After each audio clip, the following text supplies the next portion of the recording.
Cook with கோமாளி நிகழ்ச்சி மூலமா பிரபலமானவங்க தான் ஸ்ருதிகா அர்ஜுன். மறைந்த மூத்த நடிகரான தேங்காய் சீனிவாசன் அவங்களோட பேத்தியான ஸ்ருதிகா தமிழ்ல ஸ்ரீ படம் மூலமா அறிமுகமானாங்க. பட வாய்ப்புகள் குறைஞ்சதும் படிப்புல ஆர்வம் செலுத்தின இவங்க அர்ஜுன் அப்படிங்கிறவங்கள காதலிச்சு திருமணம் பண்ணியிருக்காங்க.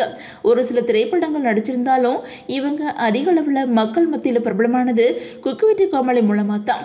அதுக்கப்புறம் ஹிந்தி பிக் பாஸ்ல கண்டஸ்டன்ஸாக கலந்துக்கிட்டு பலரோட மனசையுமே கவர்ந்திருந்தாங்க. டைட்டில் வின் பண்ணுவாங்க அப்படின்னு எதிர்பார்க்கப்பட்ட நிலையில் இவங்க திடீர்னு எலிமினேட் ஆனது ஃபேன்ஸ் பலரையுமே சோகத்தில் ஆழ்த்தி இருந்துச்சு. இந்த நிலையில் ஸ்ருதிகாவோட தம்பி ஆதிக்கு பிரீத்தி அப்படிங்கிறவங்களோட சமீபத்தில் என்கேஜ்மெண்ட் நடந்து முடிஞ்சிருக்குது. அப்போ எடுத்த அந்த வீடியோவை ஸ்ருதிகா தன்னோட இன்ஸ்டாகிராம் பக்கத்தில் ஷேர் பண்ணியிருக்காங்க. இந்த என்கேஜ்மெண்ட்ல ஸ்ருதிகாவும் அவங்களோட கணவர் அர்ஜுனும் சேர்ந்து இந்த என்கேஜ்மெண்ட்ல வழக்கம் போல ஃபன் பண்ணியிருக்காங்க. அதே நேரம் தன்னோட தம்பியோட என்கேஜ்மெண்ட் அப்படிங்கிறதுனால ஸ்ருதிகாவும் அவங்களோட கணவரும் முன்னாடி நின்று கோலாகலமாக நடத்தி முடிச்சிருக்கிறாங்க. இதை பார்த்த பலருமே இவங்களுக்கு வாழ்த்துக்கள் சொல்லி வந்துகிட்டு இருக்கிறாங்க.